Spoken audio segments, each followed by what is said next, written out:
ఊళ్ళో ఉన్నాడు రా బాబాయ్ అని ఆడు వచ్చాడంటే పెద్ద తలవరా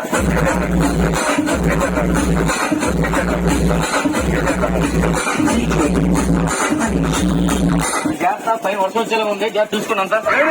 వంట ఏం వస్తుంది ఇప్పుడు ఎప్పుడు ఏం కావాలి వర్షం వస్తుంది ఏం చేస్తాం?